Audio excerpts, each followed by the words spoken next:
벤처 투자 촉진에 관한 법률 개정안이 12월 21일자로 시행될 예정이고요. 내일부터 딱 시행될 예정이고, 정확히 이제 하루 전날 제가 이제 강의를 진행하게 되었습니다.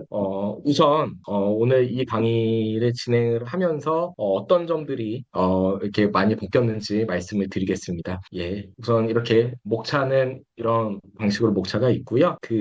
기본적으로 벤처 투자법의 개정안을 말씀드리기 전에 벤처 투자법 어떻게 생겼는지, 어떠한 연유로 만들어졌는지, 어떠한 구조로 되어 있는지부터 아주 간략하게 말씀을 드리고 나서, 그리고 제가 개정안을 말씀을 드릴게요. 왜냐하면 개정안만 한 6개 정도 있는데 그것만 파편적으로 말씀드리면 정말로 머릿속에 잘 안 들어오거든요. 그래서 제가 기본적으로 벤처 투자법이 뭔지부터 제가 좀 말씀을 드리겠습니다. 원래 우리나라는 벤처 투자법이 없었고요. 중소기업 창업법과 그 다음에 벤처기업법이 있었습니다. 여기서 중소기업 창업법에서 중소기업 창업투자회사, 여러분들이 잘 알고 있는 VC, 창투사죠. 창투사와 그 다음에 우리 엑셀러가 바로 엑셀러레이터들의 협회잖아요. 이 창업기획자, 그 다음에 중소기업, 그 다음에 창업투자조합, 이렇게 이런 거에 대해서 이제 규정이 있었고요. 벤처기업법에서는 한국벤처투자조합과 개인투자조합에 대한 규정이 있었어요.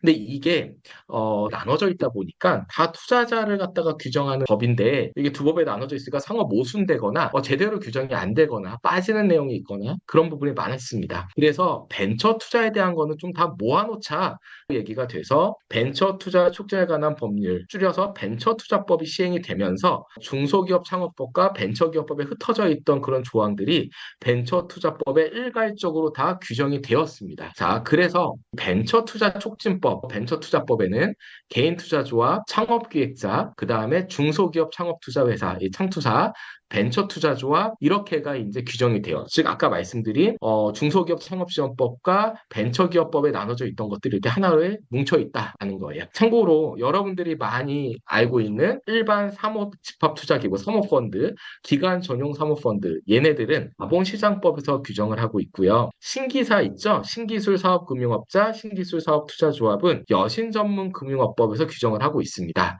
그래서 벤처투자법은 중소벤처기업부 소관이고요. 나머지 자본시장법과 여신전문금융업법은 금융위원회 소관이다라고 보시면 돼요. 그러니까 오늘 제가 말씀드리는 벤처투자법 개정안은 중소벤처기업부 소관이고, 여기서 개정안은 뭐하고 관계가 있는 거다? 개인투자조합, 창업기, 그다음 중소기업 창업투자회사, 벤처투자조합과 관계가 있는 거다라고 보시면 됩니다. 예. 자, 이제 약간 구조를 아시겠죠? 구조 하에서 그럼 벤처 투자법은 어떻게 생겼냐라고 보면요. 자, 이렇게 생겼습니다. 1조부터 80조까지가 있고요. 자, 여기에 개인 투자조합이 3장, 창업기획사가 4장, 중소기업 창업투자회사가 5장, 6장이 벤처 투자조합, 이렇게 되어 있습니다. 자, 이렇게 규정이 되어 있고, 그래서 이렇게 총 벤처 투자법에서는 개인 투자조합, 그다음에 창업기획자, 그다음에 중소기업 창업투자회사, 벤처 투자조합의 정의가 쭉 있고요. 그다음에 우리 엑셀러레이터 창업기획자는 창업자에 대한 전문 보육 및 투자를 주된 업무로 하는 자로서 중소벤처기업법에 등록한 법인, 이렇게 정의가 되어 있는 겁니다. 여기에 중소기업 창업투자회사, 창투사는 제가 이따가 말씀드리겠지만 내일부터는 창투사가 아니라 벤처투자회사로 이름이 바뀝니다. 이제 업계에서 이거를 벤투사라고 할지 어떻게 부를지는 한번 상황을 봐야 될 것 같아요. 자, 그럼 이제 본격적으로 3년 12월 21일자 개정안을 말씀드릴게요. 그러니까 바로 이것부터 하면은 아까 전에 구조를 모르고 하니까 너무 비판적이어서 제가 설명을 드렸던 거고, 해자 시행 벤처투자법은 이렇게 총 한 크게 6가지 정도의 개정안이 있는 겁니다. 첫 번째로는 투자의 종류 중에서 조건부 지분 전환 계약이 신설됐습니다. 영어로는 컨버터블 노트라고 하는데요. CN이라고 해요. 조건부 지분 전환 계약이 신설이 됐다. 우리 한 3년 전에 벤처 투자법에서 세이프, 조건부 지분 투자 계약이, 그러니까 세이프가 신설이 됐었는데, 그 세이프 계약이 신설되고 한 2, 3년 흐른 지금 조건부 지분 전환 계약 CN이 신설이 된 거예요. 그동안 암암리에 CN으로 투자하는 경우도 있었는데 이제 신설이 됐다라고 보시면 되고, 그건 과연 이게 이게 뭐 어떤 계약이냐는 좀 이따가 제가 말씀드릴게요. 그 다음에 투자조건부 융자 계약이 신설됐다라는 건데요. 벤처기업이 이제 자금 조달을 목적으로 융자를 받을 수 있어요. 이제 돈을 빌려서 투자를 할 수 있다라고 보시면 돼요. 그러니까 돈을 빌려서 그 돈으로 나중에 지분으로 전환할 수 있는 그런 융자 계약이 이따가 제가 말씀드릴게요. 일단 투자 목적 회사 규정이 신설됐는데 이건 벤처 투자 조합이 설립하는 투자 목적 회사가 자금을 차입할 수 있도록 했습니다. 그러니까 예전에는 벤처 투자 조합은 돈을 차입해서 투자를 못했어요. 근데 이제는 벤처 투자 조합이 SPC를 만들고 이 SPC가 자금을 차입한 다음에 그 돈으로 투자할 수 있는 그런 가능성을 열었습니다. 그 다음에 중소기업 창업투자회사의 이름이 벤처투자회사로 변경됐다, 벤투사로 변경됐다라고 보시면 되고요. 그 다음에 M&A 및 세컨더리 목적의 벤처투자조합이 이게 예전에는 기존의 벤처투자조합의 투자 의무 비율하고 동일했기 때문에 이거 세컨더리 목적으로 이 돈을 사용하려면 굉장히 제약이 많았어요. 근데 이 투자 의무 비율을 갖다가 조정할 수 있도록 신설이 돼서 좀 더 편하게 세컨더리 목적에 투자를 할 수 있게끔 바뀌었다라고 보시면 돼요. 그 다음에 창업기획자이면서도 벤처투자회사인 그런 회사가 있거든요. 창업기획자의 투자 의무와 그 다음에 벤처투자회사, 신투사의 투자 의무를 모두 지켰어야 돼요. 그러니까 둘 다 겸용을 하고 있으니까. 그 다음에 창업기획자의 행위 제한도 신투사의 행위 제한도 지켰어야 돼요. 그런데 이걸 갖다가 둘 다 겸용을 할 때는 예외 조항들을 만들어 놨고 행위 제한 같은 경우에는 신투사의 행위 제한만 지키면 되고 굳이 창업기획자의 행위 제한은 지키지 않아도 된다라고 조항이 신설됐습니다. 총 6가지를 오늘 중심으로 여러분께 제가 설명을 드릴 겁니다. 이렇게. 자, 우선 첫 번째, 조건부 지분 전환 계약, 즉 컨버터블 노트 제도가 도입이 됐는데, 자, 벤처투자법에서 제2조를 보면 투자에 대해서 정의를 하고 있습니다. 감옥에서는 신주 인수 계약, 그다음에 사채 인수 계약 같은 걸 정의하고 있고요. 그다음 이렇게 투자 계약에 대해서 정의를 하고 있는데, 감옥에서 세이프 계약이라고 조건부 지분 인수 계약에 대해서 정의를 하고 있습니다. 세이프 계약이요. 투자 금액의 상한 만기일이 없고 이자가 발생하지 아니하는 계약으로서 중소벤처 기업 불용으로 정하는 요건을 충족하는 조건부 지분 인수 계약이다. 자, 근데 요번에 마목이 추가가 된 겁니다. 마목에서 무담보 전환사채 이게 뭐예요? CB예요. 담보가 없는 전환사채예요. 담보 없는 컨버터블 본드예요. 그러니까 CB의 발행을 사전에 약정하는 계약으로서 중소벤처 기업 불용을 정하는 요건을 충족하는 조건부 지분 전환 계약의 체결 이게 바로 시행 계약입니다. 조건부 지분 전환 계약 이게 내일부터 시행이 되는 거예요. 이게 무슨 말이냐면 시행 계약을 체결하면 나중에 후속 투자가 일어나면 그러면 보시면 되는 겁니다. 그러니까 계약이 마목에 추가가 됐다라고 보시면 돼요. 즉 투자의 종류 하나가 새롭게 생겼다라고 보시면 됩니다. 자, 그럼 여기 보시면 마목을 보세요. 담보가 없는 전환사채의 발행을 사전에 약정하는 계약인데 중소벤처 기업 불용으로 정하는 요건을 충족해야 돼요. 그럼 이 요건이 뭐냐가 중요한 거예요. 이 요건이 바로 벤처투자법 시행규칙 제3조의 2에서 정하고 있습니다. 자, 보면요. 투자 금액이 먼저 지급되고 계약 기간 내에 후속 투자자 결정된 기업가치 평가와 전환의 조건을 연동하여 무담보 전환사채 발행 계약 체결을 약정할 것. 이게 뭐냐면 우리가 시행 계약을 체결할 때는요. 투자금을 먼저 지급을 하고요. 그런데 투자금을 먼저 지급을 할 때 CB 즉 전환사채를 인수하는 게 아니라 먼저 투자금부터 지급을 한다라는 거예요. 그 다음에 또 얼마의 전환사채를 나중에 인수하냐는 나중에 후속 투자가 이루어질 때 결정된 기업가치 평가와 전환의 조건을 연동해서 그때 가서 CB가 발행되는 거다라고 보시면 됩니다. 우리가 CB는 어때요? CB는 예를 들어서 이런 거예요. 만약에 제가 1억을 전환사채를 인수를 했어요. 그러면 전환권 행사할 때 한 주당 얼마? 만약에 한 주당 10,000원에 전환할 수 있다라는 조건이 사전에 정해져 있어요. 어떻게 되는 거냐면 그러면은 제가 나중에 1억의 사채를 갖고 있다가 나 전환할래 하면 한 주당 10,000원에 전환을 할 수 있는 겁니다. 그럼 저는 10,000주를 인수하는 거예요. 자, 그럼 이거 언제 전환권 행사할까요? 만약에 제가 1억짜리 전환사채를 갖고 있다가요. 이 회사가 잘 안 돼요. 그래서 한 주당 1,000원밖에 안 해요. 그럼 저는 이거 전환권 행사할까요? 안 할까요? 안 하죠. 당연히. 왜냐면은 제가 전환권 행사하면 한 주당 10,000원의 전환이 되는 거거든요. 그럼 저는 10,000주를 인수하는 건데 이 회사의 한 주당 가치가 1,000원밖에 안 하는데 10,000주로 전환할 이유가 없는 거예요. 근데 만약에 이 회사가 한 주당 가격이 10만 원이에요. 그럼 저는 이 사채를 전환을 합니다. 주식으로. 그럼 저는 한 주당 10만 원짜리 회사를 한 주당 10,000원에 전환해서 10,000주를 인수할 수 있는 거예요. 여기서의 그 한 주당 10,000원이라는 그 가격이 언제 결정돼요? 인수되냐? 투자에서 결정된 기업가치 평가에 따라서 그 10,000원이 결정이 된다라는 거예요. 전환 가격이 결정이 된다라고 보시면 됩니다. 그 다음에 CN을 갖다가 발행하고 투자를 하기 위해서는 주주 전원의 동의를 받아야 됩니다. 여기 2호에 주주 전원의 동의를 받아야 된다. 그 다음에 3호에서 그 다음에 그 무담보 전환사채 발행 계약이 체결되면, 즉 CB가 체결되면 조건부 지분 전환 계약일로부터 무담보 전환사채 발행 계약일 전까지 해당하는 기간에 대한 원리금 지급음과 소멸해야 됩니다. 즉 뭐냐면은 나중에 우리가 이제 CN을 이제 인수를 했어요. 근데 후속 투자가 이루어져요. 그래서 CB가 됐죠. CB로 바뀌면 그럼 CN에 대한 거는 채가 날아간다는 겁니다. 그러니까 그걸로 우리가 돈을 받아낼 수는 없고 CB만 남는다라고 보면 되는 거예요. 3호가 그런 조건이에요. 그다음 4호는 계약 결정되지 않는 경우에, 즉 CN으로 투자를 했는데 후속이 안 일어나요. 투자가. 그럼 이제 난감하죠. 그럼 투자를 받은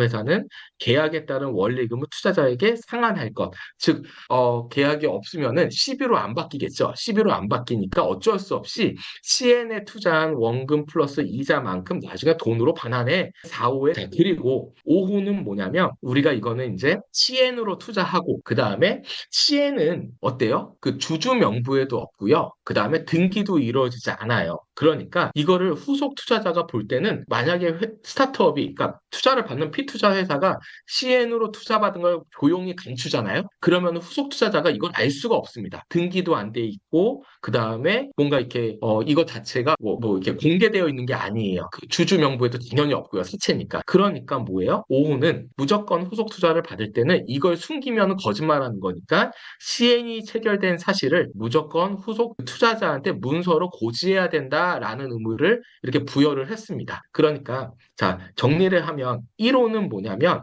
이거는 CN은 후속 투자에서 결정된 기업가치 평가와 연동돼서 CB가 발행된다 나중에라는 거고, 2호는 CN을 발행할 때는 주주 전원의 동의를 받아야 된다라는 거고, 그다음 3호는 CN이 CB가 되면 CN에 따른 돈 지급 안 해도 된다. CB만 남는 거다라는 거고, 4호는 이거는 혹시 후속 투자가 이루어지지 않으면 CB로 뭐 안 바뀌니까 그때는 CN으로 지급한 투자금 플러스 이자를 반환해야 된다. 라는 거고, 5호는 CN 투자자는 주주 명부에도 없고 등기도 안 돼 있으니까 후속 투자자한테 무조건 스타트업은 야, 우리 사실 CN 투자 받아놨어. 무조건 문서로 고지해서 알려야 된다라는 거예요. 자, 이게 바로 조건부 지분 전환 계약입니다. 이게 새롭게 도입이 됐다라고 보시면 돼요. 자, 이제 앞으로 제 생각에는 꽤 활발하게 이 계약이 이루어질 가능성이 있습니다. 예. 자, 여기를 보면요. 조건부 지분 전환 계약의 구조를 이렇게 보면요. 자, 먼저 CN을 인수를 하면은 먼저 대출을 받는 거하고 똑같은 거예요. 사채를 발행하는 거니까. 근데 투자 유치를 성공하면 그러면은 기업 가치를 발행한 전환사채 CB가 발행이 되는 거예요. 후속 투자의 가치에 연동해서. 만약에 투자 유치를 실패하면 그러면 투자자가 불쌍하니까 CN에 따른 원리금 돈 반환해라는 겁니다. 이렇게 구조를 보니까 쉽게 이해가 가시죠? 그러니까 계약 기간 내에 투자 유치하면 전환사채 발행에, 계약 기간 내에 투자 유치 못하면 돈 돌려줘 라는 게 바로 CN입니다. 자, 이해하셨죠? 자, 이게 바로 요번에 새롭게 도입된 조건부 지분 전환 계약이고, 투자자 입장에서는 이 CN이요, 세이프보다는 훨씬 유리합니다. 그러니까 투자자가 이 CN을 갖다가 좀 많이 활용할 가능성도 있습니다. 다만 초기 스타트업들은 사실 이런 부채를 갖다가 인수하는 것, 시채를 인수하는 게 굉장히 부담되기 때문에 그런 점에서 업계에서 어느 정도까지 초기 스타트업들한테 이 CN이 이용이 될지는 좀 지켜봐야 될 것 같아요. 왜냐하면 지금도 상한전환 우선주나 전환우선주 인수계약으로 우리가 투자를 받는 경우는 많지만 전환사채로 투자받는 경우는 초기 스타트업들은 없잖아요, 거의. 그러니까 그런 점을 고려할 때 CN이 얼마나 앞으로 이용될지는 좀 지켜봐야 될 것 같습니다. 초기 기업한테. 요번에 둘째는 투자 조건부 융자 제도가 신설이 됐습니다. 자, 이게 뭐냐면요. 금융기관이요. 이런 겁니다. 금융기관이 저금리로 스타트업한테 융자를 해줘요. 큰 거예요, 그냥. 자, 지금도 돈 많이 꺼주죠. 신보나 기부가 돈 많이 꺼주잖아요. 그런데 이걸 꺼주면서요. 우리 출자 전환할 때 어때요? 그러니까 우리 돈 꺼준 사람이 나 이거 나중에 갚을 때 주식으로 바꿔줘가 출자 전환이에요. 그런 거하고 똑같이 저금리로 금융기관이 융자를 해주면서 그러면서 대신에 신주 인수권을 가져가는 겁니다. 그래서 신주 인수권을 가져가서 나중에 돈으로 갚아도 되고요. 아니면은 신주 인수로 금융기관이 주식을 인수하도록 할 수도 있는 거예요. 그러니까 이해 가시죠? 이렇게 진행을 할 수 있고요. 그 다음에 그 금융기관이 융자 정보를 갖다 VC한테 제공하고 VC는 이제 후속 투자를 또 할 수 있고 이렇게 이제 이런 관계를 통해서 받을 수 있는 겁니다. 예, 이해 가시죠? 이게 바로 투자 조건부 융자 제도가 이렇게 시행이 됐다 보시면 되고 VC와 금융기관은 이제 융자 정보와 투자 심사 정보를 서로 교환할 수 있도록 아예 법에서 이렇게 이제 정하고 있습니다. 이런 투자 조건부 융자 제도가 이제 신설이 되었다 보시면 됩니다. 네. 첫 번째는 벤처 투자 조합의 투자 재원 차입을 위한 특수 목적 회사 설립이 허용됐다라는 겁니다. 이게 뭐냐면요. 벤처 펀드, 그러니까 벤처 투자 조합이요. 특수 목적 회사 SPC를 100%를 출자해서 설립을 해요. 그 다음에 이 SPC가 금융기관한테 대출을 받을 수 있습니다. 지금은 이런 게 안 됐거든요. 이렇게 대출을 받으면 그러면은 특수 목적 회사가 출자금 플러스 대출금을 이용해서 스타트업한테 투자할 수 있는 거예요. 지금까지 이렇게 벤처 투자 조합이 돈 빌려서 투자할 수 있는 건 없었습니다. 그다음에 SPC가 대출을 받는 과정에서요. 기술 보증 기금이 투자 매칭 보증 프로그램을 통해서 대출을 보증하는 그런 제도가 이번에 신설이 됐어요. 그러니까 단순히 그런 생각을 한 거잖아요. 이 특수 목적 회사가 무슨 신용이 있다고 해서 금융기관에 돈을 빌려줘요? 라고 하는데 기보가 투자 매칭 보증 프로그램을 통해서 대출을 보증하는 역할을 하게끔 됐기 때문에 이제 이 제도가 좀 활성화가 될 수 있다라고 보시면 되는데 이것도 일단은 좀 지켜봐야 될 것 같아요. 기보 입장에서는 이 보증을 얼마까지도 어느 정도까지 해줄지 이건 한번 좀 지켜봐야 될 것 같습니다. 자, 그다음에 가장 간단한 이슈인데요. 우리가 맨날 부르던 창투사의 이름이 벤처 투자 회사로 변경이 됐습니다. 그 다음에 촉진을 위한 규제 개선이 있습니다. 지금 중소벤처기업 인수 자금의 조달 수단으로 그 M&A 벤처 펀드의 활용도를 높이기 위해서 투자 규제의 근거 규정을 갖다가 신설을 했어요.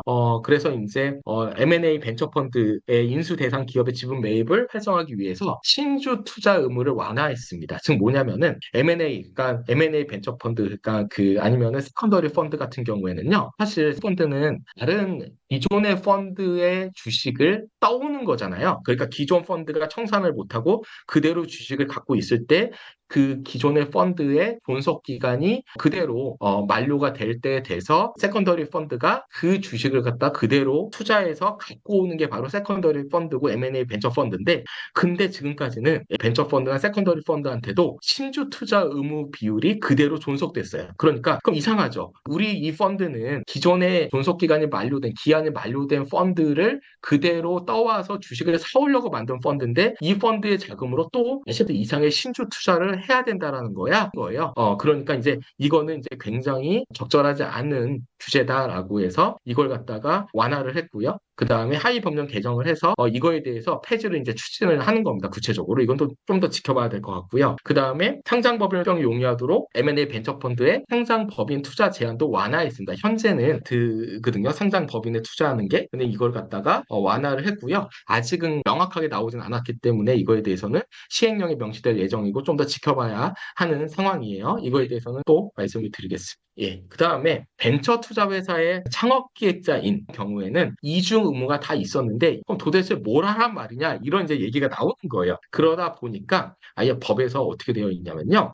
벤처 투자법 27조 3항에서 벤처 투자 회사를 겸용하는 창업 기획자의 행위 제한은 제 39조에 따른다라고 되어 있어요. 이 뭐냐면은 기존의 창투사죠. 창투사를 경험하는 창업계획자의 행위 제한은 제39조를 따른다라고 되어 있어요. 그럼 39조는 뭘까요? 39조는 바로 이겁니다. 벤처투자법 39조는 창투사의 행위 제한이에요. 즉 무슨 말이냐면 벤처투자 회사죠. 그러니까 벤처투자사의 행위 제한이에요. 즉 창업기획자의 행위 제한은 따르지 않는다라는 거예요. 지금은 둘 다 따라야 된다라는 거는 내일부터 바뀌어요. 자, 실제로 그래서 여기 보면요. 1번부터 쭉 10번까지 있어요. 그래서 1번에 뭐 상호출 기업 집단에 속하는 회사에 투자하는 행위, 비업무용 부동산을 취득 소유하는 행위, 사행시설 등에 투자하는 행위, 금융회사나 기관 전용 사무집합펀드 이런 데에 투자하는 행위, 그 다음에 창업기획자의 주요 주주 등한테 신용 공유하는 행위, 그 다음에 경영지배를 목적으로 투자하는 행위, 뭐 이런 것들에 대해서 행위 제한이 있어서 이런 걸 하면 안 됐었습니다. 야, 앞으로는 말이야, 홍투사의 행위 제한만 적용하면 되고 창업기획자의 행위 제한을 적용할 필요가 없어라고 바뀐 겁니다. 창업기획자의 경우에는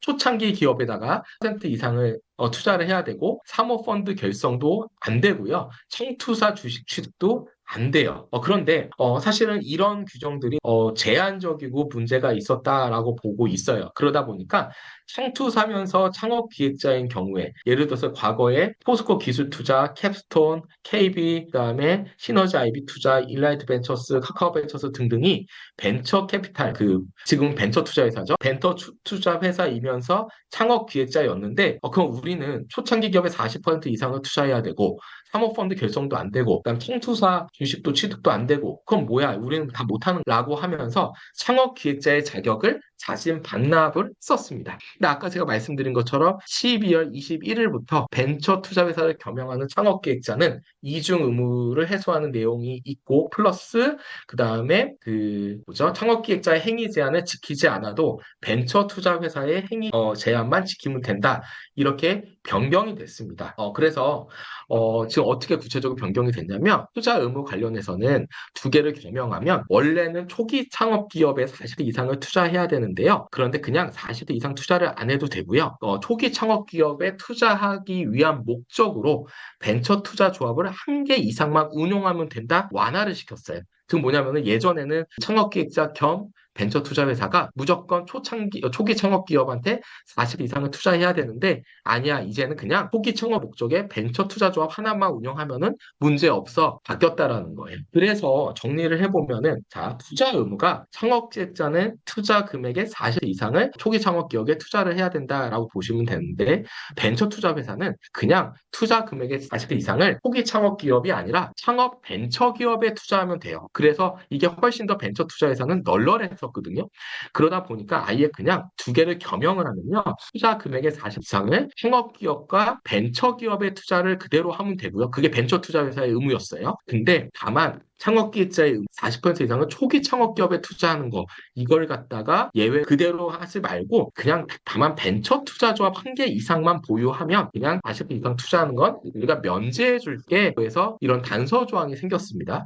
훨씬 더 좀 널널해졌다라고 보시면 돼요. 또 정리를 해보면 행위 제한 펀드 결성이 불가했고요. 창투사 주식 취득이 불가했고요. 그 다음에 경영지배 목적의 투자가 불가했어요. 근데 여기 보면은 아까 전에 경영지배 목적으로 투자하는 행위가 불가했는데 창업기획자가 직접 선발하거나 보유한 초기 창업기업의 경영지배이면서 그 다음에 경영지배 성립일부터 6개월이 되는 시점까지 해당 초기 창업기업 주식 출자 지분 등을 지속적으로 보유를 하고 그 다음에 그 경영지배 설립 일로부터 7년이 되는 시점까지 초기 창업기업의 주식 출자 지분을 처분하면 이때는 예외적으로 경영지배 목적을 허용을 했었습니다. 창업기획자는. 그래서 여기 보시면은 예외적인 경우를 빼고는 직접 선발 보유한 초기 창업기업 외의 경영지배 목적, 즉 50%를 초과하는 지분을 못 가져간다라고 한 게 이제 창업기획자였는데요. 근데 벤처 투자 회사는 사실 사모펀드 결성도 가능하고요. 그 다음에 인수합병 목적의 다른 창투사 주식 취득도 가능하고요.